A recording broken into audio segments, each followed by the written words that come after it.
Hai Kotara FM, pembicara spesial kita hari ini adalah BJ yang juga dikenal sebagai Gadget Whisperer. BJ adalah spesialis produk dari DJI, GoPro dan juga Garmin. Nah, buat Kotara FM yang penasaran, stay tune dan ikuti terus perbincangan saya dengan BJ. Halo, nama saya Kenny dan selamat datang ke episode perdana di Kotaraya Talk. Nah, di sini kita akan berbicara di dunia seputar videografi dan juga fotografi. Dan karena pembicara spesial kita hari ini adalah spesialis dari DJI Drone, maka kita akan membahas topiknya seputar drone. Nah, mari kita mulai. Apa kabar, Bro DJ? Kabar baik nih, kok Kenny. Gimana? Sehat? Sehat. Nah, sebelum kita mulai, saya ada penasaran dengan channelnya Mas BJ. Gadget Whisperer itu kurang lebih udah berapa lama ya? Gadget Whisperer ini sebenarnya udah lama sih. Sebenarnya udah pas 5 tahun. Oh, udah 5 tahun? Iya, udah 5 tahun. Cuman tidak terlalu termaintain dengan baik dalam artian postingannya rutin atau apa, karena kesibukan sih. Baik. Nah, saya juga sempat kepoin nih. Saya lihat background-nya ganti-ganti. Ada yang bata putih, ada yang tembok abu, ada yang kiri belakangnya gym, yang terakhir kayak di living room.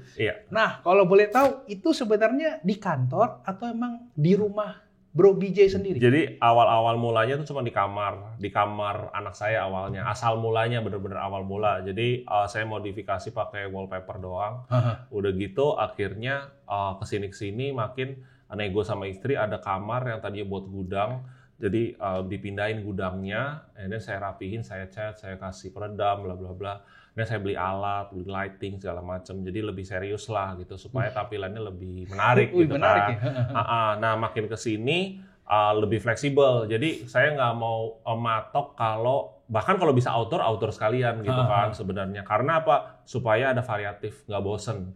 Nah, dan belakangan saya minjem studionya teman saya Berti. Nah, Berti ini juga YouTuber. Dia ada tempat di Kemang, itu studio namanya Area 52 kalau Area 62, sorry. Area 62 ini di atasnya studio buat kerja juga. Itu bisa berbagai angle gitu, mau angle-nya background-nya di belakang kaca atau living room atau ikan, di belakang ada ikan arwana itu. Jadi kita coba-coba angle yang berbeda. Itu tuh yang di background-nya belakangnya ada gym ya? Atau yang living room? Iya, yang gym, jadi arah sini gym dan kaca. Kalau arah ke sana itu ada ikan arwana, arah ke sini ada TV. Jadi bebas gitu, mana yang mau ini aja, moodnya cek moodnya kemana ya? Iya. Menarik sih. Iya. Nah, saya juga penasaran nih kan, kalau whisperer itu kan biasanya kalau yang saya tahu kayak dog whisperer tuh artinya ada orang yang bisa ngomong sama anjing. Iya. Ghost whisperer kan kayak ada yang bisa denger hantu berbicara. Nah, ini kenapa nih namanya gadget whisperer? Apakah gadget-gadget ini berbicara? Dari hati ya. Jadi gini, sebenarnya awal mulanya itu nama ini datang sebenarnya bukan dari saya. Jadi orang lain yang nyebut atau manggil. Jadi gini, dari awal tahun berapa ya? Dari 2000-an lah saya sama gadget itu udah senang aja. Dan kebetulan dulu kerja di perusahaan smart card yang ada hubungannya sama handphone. Jadi handphone baru kita akan selalu beli untuk mencoba suatu sistem dari SIM card-nya itulah. Nah, singkat cerita saya jadi jatuh cinta banget sama gadget. Dan komputer juga saya dalamin, kalau ada apa-apa saya ngutak-ngatik sendiri. And then di kantor yang baru, orang-orang tuh banyak suka problem dengan komputernya gitu, misalnya setting email gagal atau apa. Saya udah terbiasa, saya bantuin gitu. Atau enggak handphone yang nge-hang saya bisa bantuin. Dan saat itu juga drone sudah mulai hit ya. Dan saya seneng aja gitu ngebantuin orang yang nggak bisa pakai drone, atau sampai dia bilang, lo kok semua gadget bisa ya sama lo gitu. You are the gadget whisperer. Terus langsung kayak mikir, oh iya ya gitu. Oke, sering banget dia ngomong-ngomong kayak gitu. Terus orang-orang lain bilang, lu sering trainingin drone dan action cam, kenapa lu nggak bikin channel supaya ya orang tahu lu siapa gitu. Iya. Terus mikir, oke, I try. Terus cari tahu, beli kamera sekian, beli lampu sekian. Oke deh, akhirnya menetapkan hati, oke, kita coba gitu. Dulu masih pakai wired. Bahkan dulu nggak pakai wireless sih, tarik kabel panjang gitu kan. Ya yang penting jadi dulu kan, yang penting mulai. Akhirnya dapat sambutan baik ternyata gitu, walaupun super kaku dan lightingnya berantakan, tapi awalnya dapat sambutan baik. Dan yang saya suka adalah komentar sebenarnya. Kalau view datang oke lah, anggaplah ya kita baru mulai kan. tapi ini kok ada yang komen gitu. Jadi Betul. kayak diperhatiin aja gitu. Iya. Akhirnya saya balas. Dan kalau Bro Kenny lihat di tempat saya itu tidak ada komen yang tidak dibalas. Jadi itu sudah menjadi ininya saya. Jadi apapun komentar orang kecuali komentar negatif saya akan hapus. Tapi kalau komentarnya positif selalu saya balas. Jadi itu mungkin menjadi ciri khasnya The Gadget Whisperer. Mereka punya kesulitan apa, saya bantu di situ. Dan banyak yang arahnya jadi Instagramnya apa. Akhirnya masuk ke Instagram dan kita kadang-kadang accidentally ketemu ketika workshop. Loh, masnya kayak kenal gitu kan. Oke, berarti ada efek ke sana. Betul. Jadi itu dia awal mulanya dari situ. Terus why not bikin nama ini. Dan saya cek dulu ternyata dulu udah ada orang luar yang bikin. Tapi nggak ada D-nya. Jadi Gadget Whisperer aja, GW. Akhirnya saya bikin The Gadget Whisperer supaya agak beda dan saya bikin logo. Itulah. Bener sih. Asal mulanya seperti itu sih. Saya juga setuju tuh masalah komen. Karena saya juga baru mulai jadi content creator. Kalau view tuh ya biasa. Tapi kalau ada orang komen tuh seneng. Perasaan senengnya beda sama betul. total view. Betul. Saya juga sama kayak Bro BJ. Semua yang komen di YouTube saya selalu saya balas. Yes, itu bagus. Tapi so far sejauh ini belum ada yang negatif sih. Iya. Amin. Iya, betul. Kadang ada orang iseng aja sih, suka entahlah apa yang di otaknya mereka. Kadang-kadang suka ada yang negatif, entah ke produknya, entah ke hostnya itu saya. Tapi biasanya saya udah nggak mau ambil pikir pusing, saya tinggal delete aja daripada saya balas jadi gimana. Iya benar. Oke. Panjang juga ceritanya. Oke, kalau gitu kita langsung aja ke topik utama kita, Bro DJ sebagai spesialis DJI drone. Buat orang awam kayak saya yang belum pernah punya drone atau nggak punya drone, saya pengen tahu sebenarnya apa sih fungsi utama dari drone itu sendiri. Oke, ini balik lagi ke sebenarnya sebagai alat untuk video sih, untuk bikin konten ya. Jadi back in the days kan orang-orang kalau mau bikin konten dengan angle yang berbeda, mereka pakai jeep atau nggak mereka pakai helikopter untuk aerial kan. Atau bahkan zaman dulu itu ingat nggak iklan RCTI yang di sawah? Oh tahu. Itu kan pakai kamera. Zaman dulu tuh belum ada drone basically. Saat itu drone apalagi DJI belum dibikin lah yang komersil. Jadi itu pakai helikopter. Pakai helikopteran. Nah, itu dia. Tadinya orang mikir pakai helikopter. Tapi kalau itu pakai helikopter, kalau kita perhatiin iklannya masih ada di YouTube tuh cari aja. Itu anginnya luar biasa berantakan tuh. Jadi orang yang di bawah itu akan berantakan air. Itu yang di sawah yang ada mbok-mbok duduk di pondok itu kan? Iya. Nah kalau itu pakai helikopter beneran itu udah morat-marit kemana-mana, berantakan setupnya. Nah, dia itu pakai helikopter mainan, helikopter yang remote control. RC kan udah dari zaman dulu kan, betul, RC. Fixed wing lah, RC itu udah dari zaman dulu. Nah, mereka mounting kamera video, dan itu cukup kuat. Orang baling-balingnya juga kan gede, itu kuat. Itu mereka bikinnya pakai itu. Nah, ini mungkin ke arah ke sini DJI itu melihat ini sebagai sebuah peluang. Ya, saat itu kan baru DJI kan. Betul. Ya, DJI melihat sebuah peluang, maka mereka membuat alat supaya orang bisa bikin drone. Dulu masih ngerakit, mereka cuma creating flight controller, mereka mau creating kamera, and then mereka bahkan kamera pun dulu belum ada, jadi cuma flight controller doang. Sampai akhirnya sekarang sudah ya seperti drone. Ini.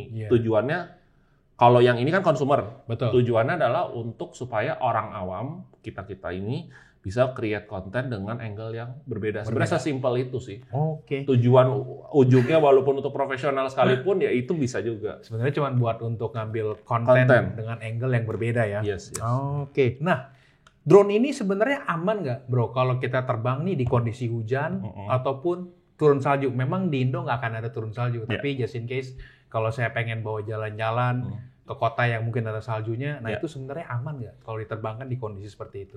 Jadi drone itu ada limitasinya ya. Pertama, kalau yang consumer ini basically tidak tahan air. Artinya, tapi gimana kalau kita lagi terbang belum hujan, pas tiba-tiba udah terbang, anggaplah 15 menit, tiba-tiba hujan deras kan, who knows. Nah, kalau terjadi seperti itu, it's okay, ya usah panik, tarik aja drone-nya, landing dan elap aja. Tapi bukan berarti pas lagi hujan, yuk kita coba yuk tes drone-nya, hujan-hujanan itu bukan cara yang benar. Nah, actually dia tidak kedap air. Tidak kedap air. Itu satu. Ya. Gerimis pun berarti tetap harus segera pulang ya?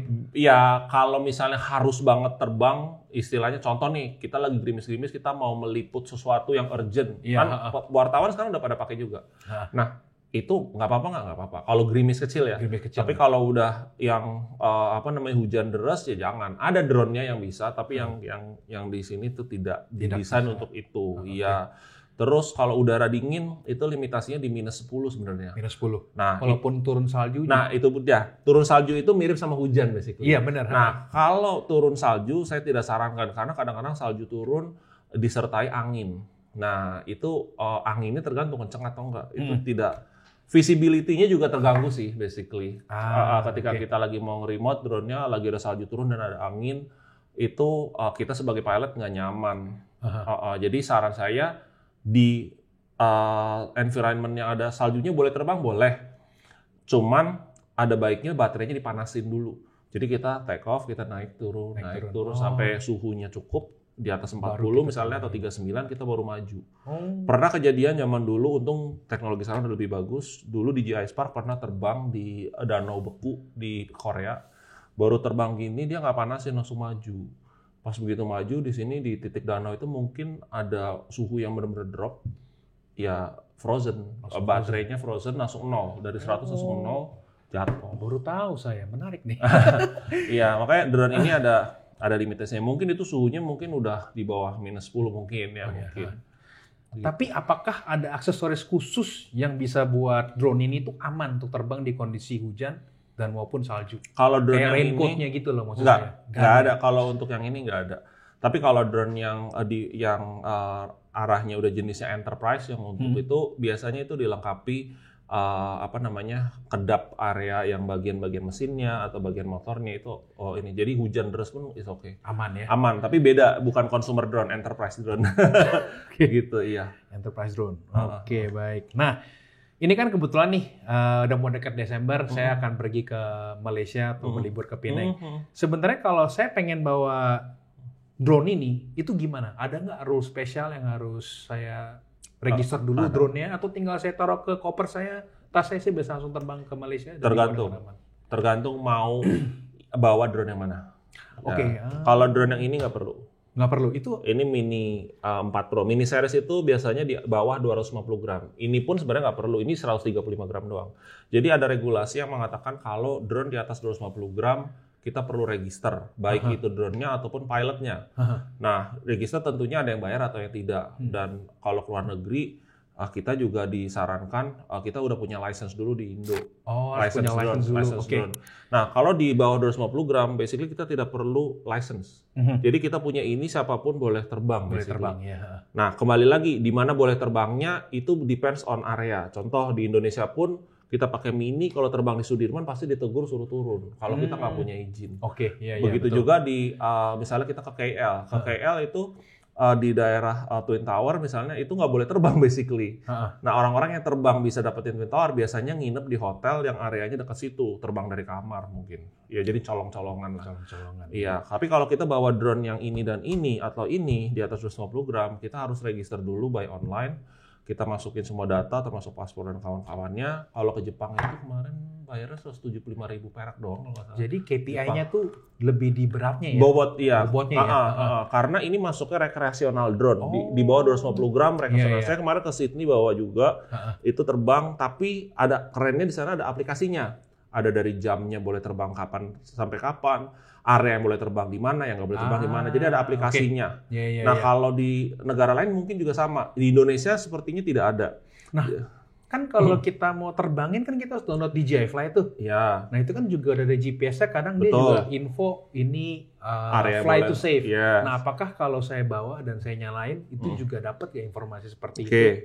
Khusus untuk DJI Fly hanya merestrik area yang no fly zone. Artinya yang nomor 1 adalah bandara, kedutaan, tempat militer, atau area yang memang dia register, contoh kayak istana negara misalnya, itu yang diregister ke DJI untuk di lock geofencing. Jadi kayak ini misalnya area tersebut, walaupun kecil, cuman ini dari bawah sampai atas itu nggak boleh. Jadi kalau terbang drone di sini boleh, tapi begitu mau lewat sini kayak ada shield yang ini, jadi nggak mau lewat.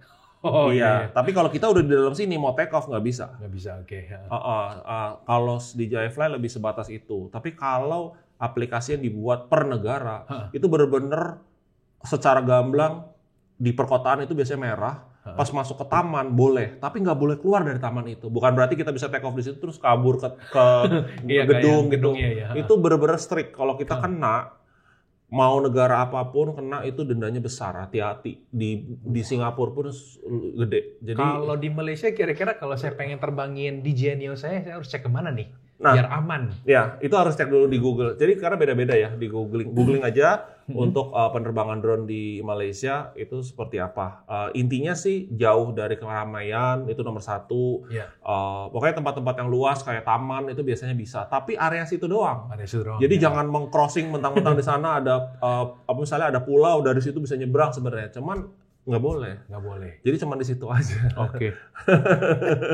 Baik, nanti saya coba cari tahu ya, biar nggak kena penalti. Betul. Nah, ini semua kemampuan terbang sama distance-nya kalau di Indonesia tuh kira-kira berapa jauh? Ya, jadi gini, ini balik lagi nomor 1 adalah balik lagi ke peraturan setiap negara. Ya. Jadi mungkin itu yang tidak disadari banyak orang. Jadi mudah-mudahan teman-teman pada nonton ini, jadi biar tahu ada informasi yang penting. DJI drone ataupun drone lain di Indonesia yang melalui sertifikasi masuknya secara resmi itu akan masuk ke kategori yang kita sebut sebagai CE. Kalau di Amerika itu FCC. Yeah. Bedanya di mana? Di Amerika itu memperbolehkan pancaran bandwidth-nya itu lebih besar daripada negara selain Amerika. Artinya apa?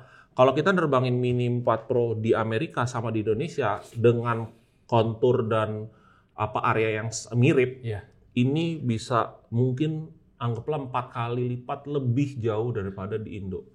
Di Indo somehow kayak ibaratnya disunat tuh sinyalnya. Iya, karena peraturan negara. Betul. Makanya kok di speknya bisa 20 kilo. Saya nyobain 1 kilo aja udah nggak kuat nih. Udah nggak kuat, betul. Karena memang seperti itu regulasinya. Oke. Itu 1. Nomor 2, tergantung juga konturnya. Misalnya kita terbang anggaplah di tempat luas seperti Bromo contoh. Iya. Seperti Bromo. Kita terbang di puncaknya Bromo sama di bawah itu akan efeknya beda. Di bawah ketika kita menjauh ada objek yang akan menghalangi. Nah, kalau secara regulasi yang diregulasikan adalah sebenarnya tinggi dari tempat take off-nya, yaitu 120 meter. Jadi ruang udara itu juga diklasifikasikan. Kita di jalan, misalnya kita di Sudirman, kita ada orang jalan kaki di trotoar, sepeda, and then baru mobil dan motor. Bayangin kalau kita sebagai pejalan kaki, jalan di tengah jalan, udah pasti either ketabrak atau orang ngomel-ngomel. Betul. Sama, ruang udara itu 0 sampai 120 itu dimiliki sama drone. Di atas itu, let's say 150 itu udah helikopter. Di atasnya lagi mungkin pesawat kecil, dan sampai atas itu udah milik pesawat komersil. Makanya kalau ada orang yang mengunlock drone-nya supaya bisa terbang 4 kilo ke atas, itu melanggar aturan. Dan itu bisa dipenjara. Nggak main-main. Kalau ada pesawat lewat, kena, ya lu bunuh orang. Bunuh orang, betul. Iya. Berarti ini ketinggiannya cuma 120 meter ya? 120 meter in regulation. Tapi di dalam ini semua, ini bisa sampai 1000 meter ke atas dari tempat take off. Dan take off altitude-nya ini di 6.000. Let's say kita naik gunung 6.000 mdpl, itu masih bisa take off lagi 1.000 ke atas. Tapi kalau kita udah take off-nya di 8.000, misalnya kita naik Himalaya di puncaknya banget, 8.000 itu nggak bisa take off. Somehow mesinnya udah nggak mau nyala, gitu, udah kedeteksi tinggi. Ini bisa di 4.000 mdpl. Dari 4.000 bisa naik ke atas gope. Kalau ini tidak untuk tinggi-tinggian. Basically ini cuman mentok di 100 atau enggak 80, saya lupa. Berarti emang setiap drone tuh punya kapasitas ketinggian terbang sama jarak yang berbeda-beda ya? Iya, dulunya cuma 500, either 500 atau 1000. Sekarang ini tuh drone benar-benar kecil dan ringan, jadi memang didesain untuk tidak terlalu tinggi. Tidak untuk melawan angin yang kencang. Soalnya ada kejadian orang terbang dari apartemennya, dari kamarnya, dan itu lebih dari 80 ini. Dia naik lagi, angin lagi kencang. Drone-nya ke bawah. Gitu. Jadi bukan salah drone-nya ya, tapi bener. Memang orangnya. Salah orang. Saya juga sempat nerbangin di Genio di rumah saya, kan anginnya lumayan kenceng tuh, udah miring-miring tuh, berasa. Iya. Dan baterainya cepat habis yang saya notice ya. Kalau saya terbangin ngelawan angin tuh cepat habis ya. Nah, sebenarnya di kondisi cuaca seperti apa yang kita bisa dapat the best experience nerbangin drone? Kalau pengalaman saya waktu enjoy banget waktu nerbangin di Lombok di pantai. Biasanya kalau teman-teman pergi ke pantai itu rata-rata pantai itu kenceng kan anginnya. Kenceng, iya betul. Uniknya di Lombok itu, saya waktu itu di pantai apa ya, lupa. Itu somehow pantai ini apa ya, Tanjung Aan atau apa namanya. Nah, ini kok adem banget. Jadi ombaknya juga mau ngomong jadi nggak gede kan, cuman terus itu pasirnya putih, bagus deh pokoknya. Pas saya terbangin, anjir nikmat banget ini. Maksudnya kita mau terbang ujung ke ujung juga kebuka itu satu. Ya. Kedua, anginnya kok bisa nggak seliar pantai yang biasanya. Jadi drone itu baterainya awet. Udah gitu view-nya bagus. Itu bener-bener enjoy saat itu. Nah, kalau kalau di tempat-tempat yang lain mostly ya berangin, itu sih yang bikin orang nggak comfort sih. Ya? Iya, angin itu musuhnya, udah pasti musuhnya drone. Udah pasti. Jadi emang paling enak itu terbangin drone kalau kondisi emang anginnya nggak kenceng. Lagi moderat lah ya. Dan clear view ya. Yes, clear view as in cuacanya bagus, bukan mendung gitu. Karena mendung itu bisa pengaruh ke GPS juga. Jadi misalnya gini, kita walaupun di open space, aliasnya di sawah, di Jatiluwih misalnya, itu kalau mendung tutup awan rapet, itu GPS-nya tuh dapatnya lama. Oh iya benar-benar. Karena ketutupan awan. Nah kalau kita lagi clear sky, wah itu baru nyalain aja belum take off udah GPS udah full, itu udah aman. Kalau di Jakarta tempat favorit di mana, bro? Menerbangin drone? Saya jarang banget di Jakarta, justru lebih sering di Sentul, Bogor. Itu enak ya?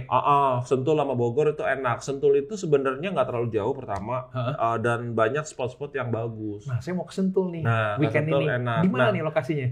Sentul kalau saya kadang di Danau Sentulnya sambil ngopi. Danau Sentul Itu kan dekat ini kan. Saya biasa kalau ketemu teman di situ terus kita bantu terbang di situ. Atau enggak area dekat Taman Budaya itu bagus. Terus kalau tahu restoran namanya Upper Cliff, itu di Upper Cliff itu, tapi anginnya lumayan kalau Upper Cliff karena udah mulai naik ke gunung. Saya tuh nginep di Alana Sentul, itu dekat gak sama Danau Sentul? Alana itu kan masih oke lah, masih dekat ya? Danau Sentul itu ini kok daerah situ di tengah-tengah dekat Pelita Pelita School itu, SPH. Nah ini kan saya kemarin sempat baca ada peraturan baru ya, nerbangin drone tuh kena berbayar. Nah apakah di lokasi yang tadi Bro BJ kasih tahu aman ya, Danau Sentul aman? Sebenarnya tuh peraturan 2 juta itu berlakunya di mana sih? Peraturan 2 juta itu sebenarnya berlaku di Taman Nasional. Termasuk Bromo ya. Bromo itu. Jadi lah peraturan itu sudah ditandatangani oleh presiden kita sebelum ganti presiden baru. Cuman kan yang naik itu bukan itu doang. Sebenarnya tarif memancing pun menggunakan perahu yang tadinya cuma 25.000 jadi 5 juta. Which is yang komplain itu bukan komunitas drone aja, tapi komunitas mancing, komunitas yang lain itu sama. Baru tahu saya. Mancing itu mancing yang tadi 25.000 atau 50.000 sekarang 5 juta.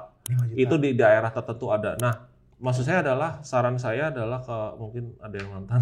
Maksudnya adalah semoga itu bisa dikaji ulang supaya saya juga harap itu dikaji ulang, benar. Iya loh. Maksudnya supaya bisa lebih adil lah. Iya. Ya, maksudnya kalau kita bikin peraturan harus ada strong reason kenapa itu dibuat. Betul.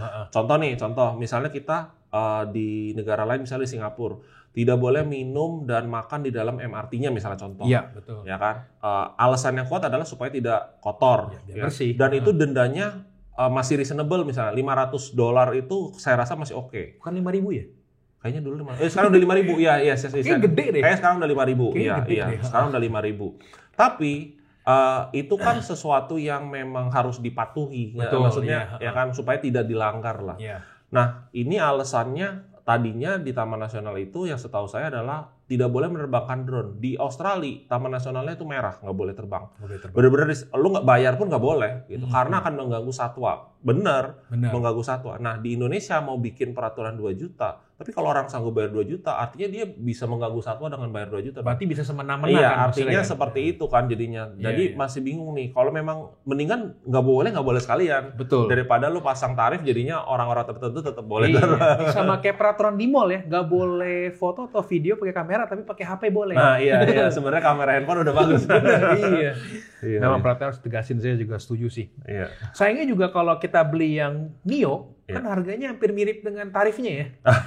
Iya. Rugi bandar. Beli 3 juta, itu bayarnya 2 juta. 2 juta, iya benar. Nah, kira-kira kalau untuk orang awam nih kayak saya ataupun buat Kota Raya Fam yang baru pengen punya drone, seri mana yang Bro BJ rekomend? Oke, kalau dulu selalu saya bilang mini series. Kenapa mini series itu adalah memang untuk pemula dan juga mini series itu bisa dibilang gampang dibawa kemana-mana lah, segini gitu kan, enteng.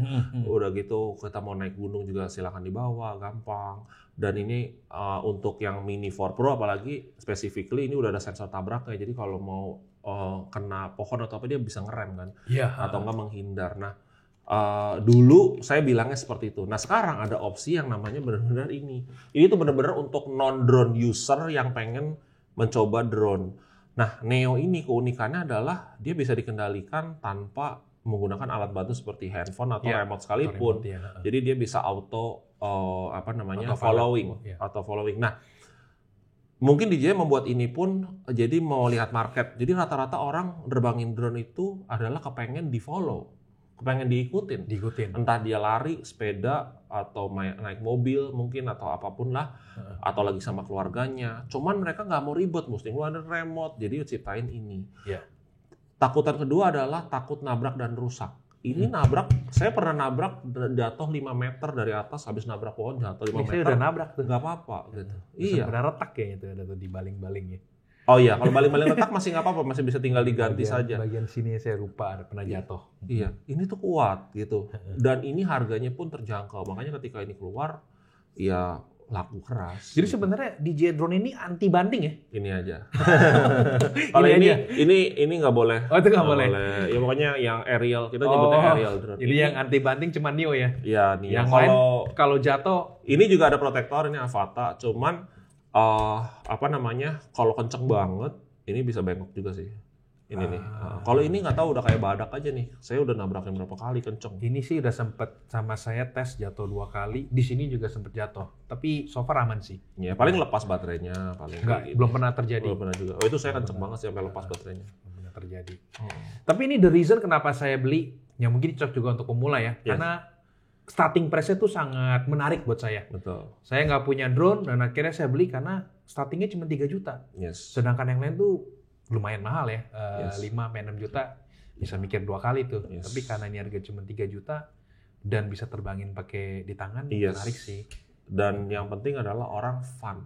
Ya betul, fun. Orang udah ngeluarin harga mahal, duit untuk ngeluarin ini banyak, cuman ternyata dia nggak fun gitu. Misalnya susah deh ngendaliinnya atau apa, dia jadi nggak fun yang harusnya mikirnya akan fun. Tapi pakai ini tinggal nyalain, suruh follow, udah lu jalan aja. Setelah selesai tinggal gini udah landing. Tinggal gitu doang ya. Jadi itu makanya kenapa. Cuman kalau arahnya orang, saya sering banyak banget yang nanya saya tuh banyak banget DM atau apapun. Oh Mas, saya kan biasa mainan kamera, saya mau coba drone nih gitu. Nah, tanya-tanya balik, kira-kira kebutuhannya buat apa? Oh, saya nanti, jadi kalau saya dokumentasiin event, saya bisa ada drone. Nah, udah pasti saya nggak rekomendasiin ini. Betul, oke. Saya arahnya udah minimal mini.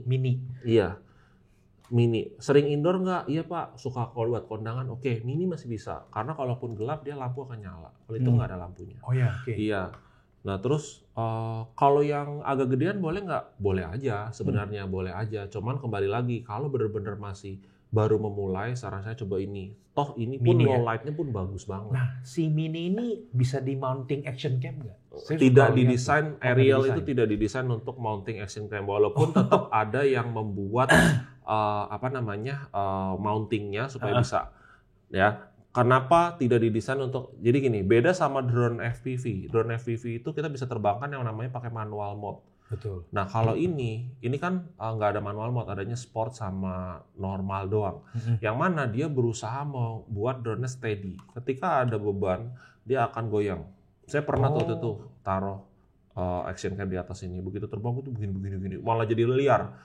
Saya jadi takut sendiri, landing aja deh, nggak jadi deh. Saya baru tahu loh kalau nggak boleh pasang. Soalnya sering lihat kayak iklannya GoPro aja, itu dia di mounting di action cam yang di-mounting itu adalah drone rakitan. Beda. Oh, drone rakitan, bukan drone DJI rakitan.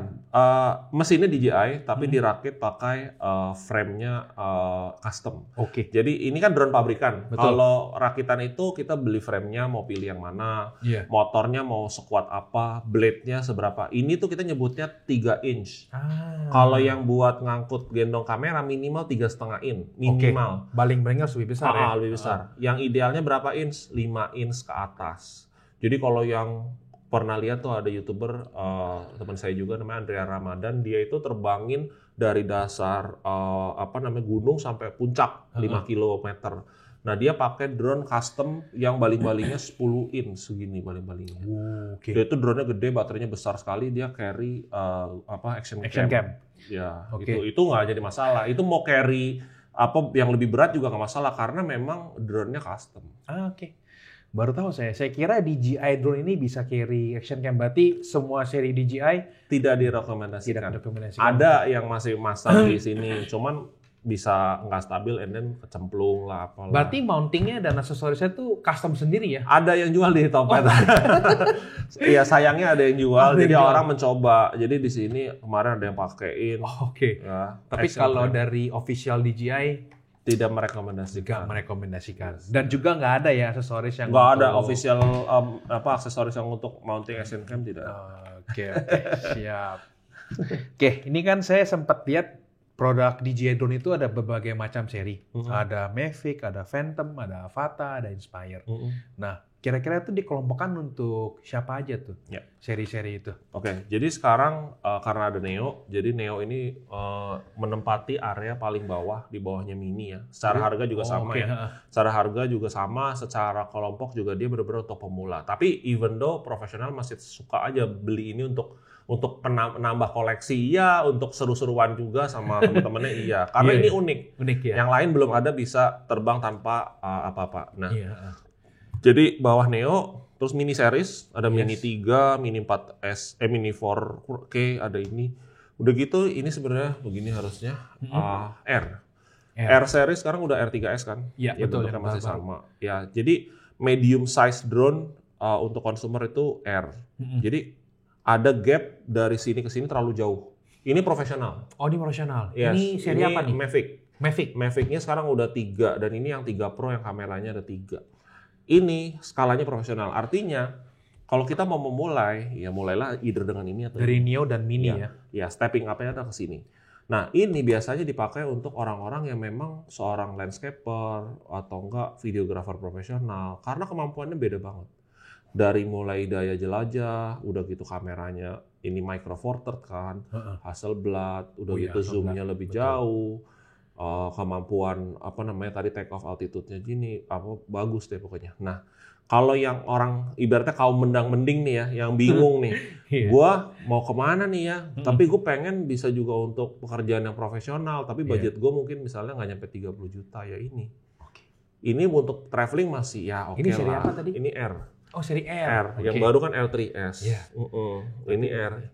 Ini sudah oke banget juga untuk orang-orang yang profesional, misal dapat kerjaan job-job yang wedding, let's say fotografer, wedding, pre-wed, di outdoor itu juga oke. Daya jelajahnya juga cukup bagus dengan harga yang jauh lebih murah daripada ini. Jadi untuk mengisi tengah itu dikasihnya R. Kalau pemula ini, pemula medium pro. Kalau Inspire itu benar-benar untuk movie maker. Jadi kayak mungkin sekelas kayak Fast and Furious. Itu kalau mau drone yang sudah siap jadi pakainya Inspire. Tapi even though mereka punya drone yang custom. Jadi meng-carry kamera yang lebih besar lagi. Kalau Inspire itu kan kameranya kan full frame. Inspire 3. Tapi kalau mereka mau carry kamera yang lebih gede lagi, mau nggak mau mereka membuat ngerakit drone yang ada gimbalnya, dan gimbalnya biasanya pakai gimbal DJI juga, Ronin dipasang. Gitu. Itu bisa juga. Berapaan sih Inspire? Inspire itu kalau paketan tanpa lensa 198 juta, sudah dapat 3 set baterai. Jadi ada 6 jadinya, baterainya ada 6 tapi sekali pasang harus 2 baterai. Terus kita harus beli lensanya itu 18 juta deh kalau nggak salah. Karena di paketan kombonya somehow nggak dikasih lensa, kayak kita beli kamera body only pesannya kayak gitu. Jadi harus beli tambahan lensa. Lensanya itu yang ada 18 mili, ada 24, 35 sama 50 kalau nggak salah. Saya coba cek, saya belum pernah lihat tuh DJI Inspire. Lumayan gede. Tapi sekarang enak sih, bawahnya udah pakai koper dan kopernya ada rodanya, jadi bisa digeret. Kalau zaman dulu kopernya kayak Pelican Brief gitu, kita angkat itu berat banget. Kalau sekarang lebih. Tapi memang Inspire itu dikhususkan untuk buat film ya. Film iklan di Indonesia itu yang pakai kayak Nusa tuh pakai. Iklan apa yang pakai Telkomsel pakai, udah gitu apa ya, banyak lah iklan-iklan yang pokoknya melibatkan biasanya mobil, motor. Yang iklan Telkomsel yang waktu itu pakai mobil BMW dan itu ngedrift. Jadi disorotnya pakai Inspire. Oke. Kalau ini apa nih? Ini Avata. Nah, Avata ini masuk genrenya FPV. FPV itu first person, makanya kita punya goggles. Jadi nerbanginnya pakai goggles ini, bukan pakai remote yang biasa. Terus nanti remote-nya yang bawaannya seperti ini. Jadi kalau kita pakai itu tuh view-nya langsung di sini. Jadi kita nggak bisa ngelihat sekelilingnya lagi. Kalau kita mau lihat sekelilingnya, kita harus geser drone-nya ke sini. Dan ini totally dark. Kita biar fokus ke sini, nggak ada cahaya yang bisa tembus. Terus ada untuk yang lebih profesional kita pakai remote ini. Jadi ininya disimpan aja, kita link ke remote yang ini. Kita bisa akrobat juga pakai ini kayak yang muter-muter. Ya. Seperti ini. Buat pemula susah nggak pakai? Saya belum pernah pakai nih. Oke, pertanyaannya sebenarnya ini memang untuk pemula. FPV yang pemula itu adalah Avata basically. Yes. Sebelum adanya itu. Ini dibuat bisa jadi pakai FPV, sebagai FPV bisa dibuat sebagai aerial. Kalau ini khusus FPV. FPV yang pemula itu sebenarnya ini. Tapi secara package is a good deal karena kameranya bagus, udah gitu daya jelajah bagus, baterai lifetime bagus, terus teknologinya ya untuk live streaming pun orang-orang banyak yang live streaming pakai ini. Misalnya ngeliput balapan motocross atau apa. Ya paket yang murah sebenarnya beli Avata. Tinggal dicolokin ke alat, nanti bisa pakai capture card, pokoknya tampilannya sesuai yang customer mau, klien mau. Daripada pakai drone yang aerial kurang lincah kan. Kalau ini kan bisa ngikutin motor gitu kan. Iya, ini bagus. Arahnya memang untuk pemula, tapi banyak orang-orang yang kerja profesional pun pakai ini buat live stream. Kalau Bro BJ sendiri lebih demen nerbangin pakai FPV atau pakai remote? Pakai FPV ya. FPV saya favoritnya sebenarnya FPV.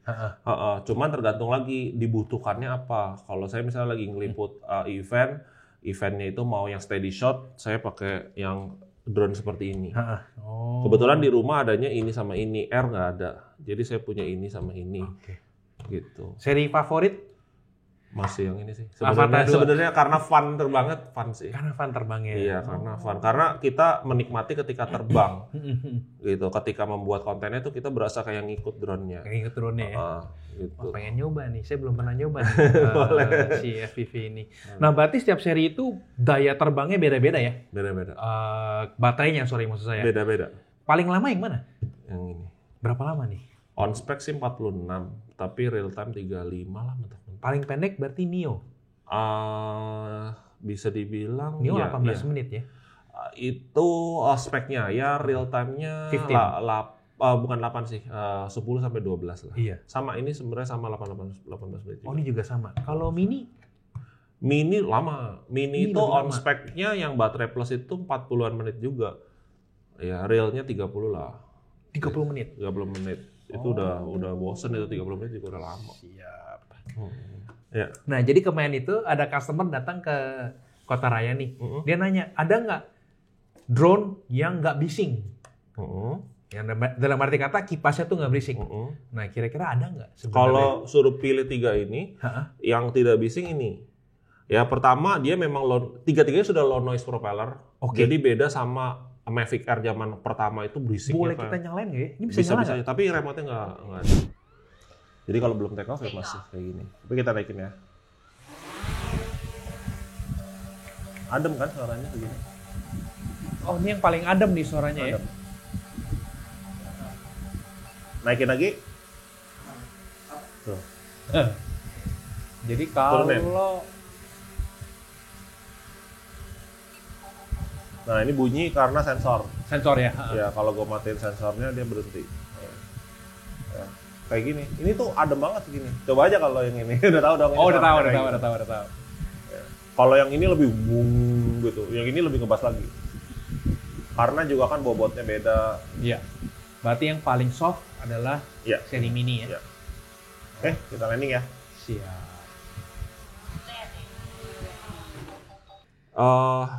Ini basically udah low noise propeller, tapi karakternya beda-beda. Karena ini propellernya besar, ini lebih ke arah ngebas.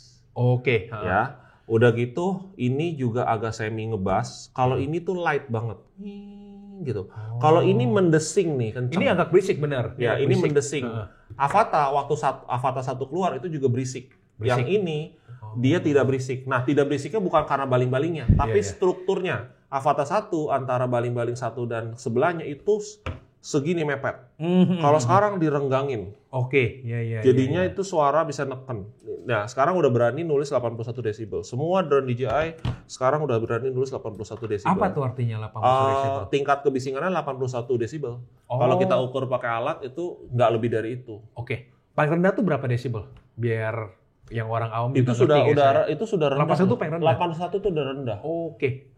Sampai literally kalau misalnya kita punya drone ini kita terbangin di atas kita 10 meter aja itu nggak kedengeran kalau ada drone. Iya, oke. Sebenarnya apa sih keunggulan drone DJI ini? Oke. Yang pertama dia itu secara inovasi paling di depan. Jadi dia berani berinovasi dan mendengarkan apa yang diminta customer. Which is kenapa Neo itu bisa lahir. Contoh, misalnya, oke lah lu create Avata 2, tapi Avata 2 kan selain harganya lumayan untuk orang-orang yang awam, kita juga takut tuh nerbanginnya karena cukup besar. Lu merekomendasiin Mini misalnya, cuman Mini juga harganya lumayan tinggi. Coba dong bikin drone yang affordable tapi semua orang bisa terbang. Nah itu kan sebuah tantangan. Dia ngelahirin itu dong. Walaupun secara tidak langsung dia head to head sama kompetitor yang membuat hal yang mirip yaitu drone untuk follow doang. Tapi ini DJI membuatnya nggak cuma untuk follow tapi bisa nerbangin pakai ini, bisa nerbangin pakai remote yang normal dan handphone. Betul. Jadi ya begitu, dia inovasinya berani. Udah gitu fitur yang dipakai itu benar-benar orang-orang suka. Yang entah fitur tracking, entah fitur sinematik yang otomatis, hyperlapse lah, waypoint itu semua jadi unlock yang namanya orang untuk kreatif lah gitu. Diajarin juga cara bikin kontennya melalui YouTube-nya mereka lah, tutorial. Jadi ibaratnya kenapa mereka masih stay on the top walaupun kompetitor lain banyak, ya karena itu. Merek apa selain? Apa mereka head to head-nya? Saya nggak pernah tahu loh. Yang mana dulu? Kalau Neo itu head to head-nya sama yang namanya Hover X1. Oh, ada di sini. Ada di Indonesia tapi nggak resmi masuknya Hover X1. Itu brand dari mana tuh? Sama Cina juga. Oh, Cina juga. Jadi basically saya juga dulu tahunya DJI itu bukan Cina ya, Amerika justru. Iya juga, dipikir itu dan buatan Cina doang, tapi ternyata memang mereknya ini kan Dajiang Innovation. DJI itu Dajiang Innovation dan mereka di Shenzhen, mereka pabriknya juga di Cina. Dan dipakai sama orang seluruh dunia, di Amerika pun mereka pakai. Tapi di Indonesia sendiri yang resmi masuk hanya DJI drone ya? Hanya merek DJI, sorry. Ada Autel juga. Autel itu juga sama, Cina juga. Itu resmi masuk ya? Iya, ada. Harganya berapaan tuh? Sama nggak? Di bawahnya. Di bawahnya sih. Ya mungkin dia biar, kalau di atasnya sih susah laku ya. Kalau di bawahnya ini. Tapi secara kamera, teknologi kamera dan lain-lain, paling berani ini. Beda lah pokoknya. Paling berani itu si Neo atau yang ini? Semuanya. Semuanya DJI itu base-nya adalah lensanya Sony kan. Tapi bermain di teknologi fitur yang ada di kamera, entah di ISO-nya, entah night mode, entah apapun itu gokil banget ya. Iya, kalau di merek sebelah masih agak nanggung. Tapi even so merek sebelah punya kelebihan yang lain, tapi nggak usah disebutin. Oke, siap. Kalau gitu saya closing aja ya. Iya, siap. Oke, itu dia tadi pembicaraan saya dengan Bro BJ tentang spesialis drone. Apabila Kotra FM suka dengan konten kita dan ingin support acara kita, jangan lupa di like dan subscribe. Terima kasih Bro DJ atas waktunya. Thank you banget. Terima kasih Kak Kenny. Bye-bye. Bye-bye.